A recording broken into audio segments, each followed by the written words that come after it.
తెలంగాణ బీజేపీలో ప్రకంపనలు, అసంతృప్తితో ఆ ఇద్దరు నేతలు. బీజేపీ అధిష్టానం శనివారం 195 మందితో మొదటి జాబితా ప్రకటించింది.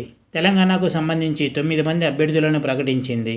ఇందులో ఈటెల రాజేందర్, బండి సంజయ్, ధర్మపురి అరవింద్, కిషన్ రెడ్డి, కొండా విశ్వేశ్వరరెడ్డి, బోర నర్సయ్య గౌడ్, బీబీ పాటిల్, భరత్, మాధవీలత ఉన్నారు.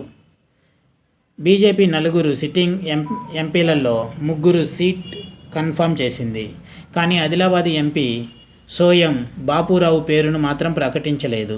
దీనిపై సోయం బాపురావు స్పందించారు. తనకు టికెట్ రాకుండా కొంతమంది తమ పార్టీ వారే అడ్డుకుంటున్నారని చెప్పారు. తనకు టికెట్ రాకుండా ఓ అగ్రనేత ప్రయత్నిస్తున్నారు. బాపురావు సంచలన వ్యాఖ్యలు చేశారు. ఆదివాసీ నేతైన తనకు టికెట్ దక్కకుండా చేస్తున్నారని ఆగ్రహం వ్యక్తం చేస్తున్నారు. తాను కొమ్మపై ఆధారపడిన పక్షిని కాదని, రెక్కల మీద ఆధారపడిన పక్షిని అని అన్నారు. 2019లో టికెట్ తీసుకోమంటే పారిపోయిన వారు మళ్ళీ టికెట్ కోసం ప్రయత్నిస్తున్నారని చెప్పారు.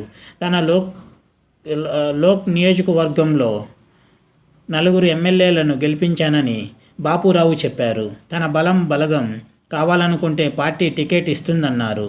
తన పేరు 2వ లిస్టులో తనకు టికెట్ వస్తుందని భావిస్తున్నట్లు చెప్పారు. టికెట్ రాకుంటే తన దారి తాను చూసుకుంటానని అన్నారు. అటు మల్కాజిగిరి టికెట్ కోసం తీవ్ర ప్రయత్నాలు చేసిన మురళీధర్ రావు పార్టీ అధిష్టానంపై అసహనంతో ఉన్నట్లు తెలుస్తోంది.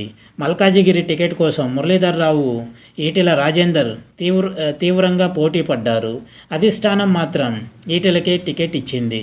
దీంతో అసహనానికి గురైన మురళీధర్ రావు ఓ ట్వీట్ చేశాడు. మల్కాజిగిరిలో నా కోసం పనిచేసిన అందరికీ ధన్యవాదాలు. త్వరలోనే నా అనుచరులను, కార్యకర్తలను వ్యక్తిగతంగా కలుస్తా.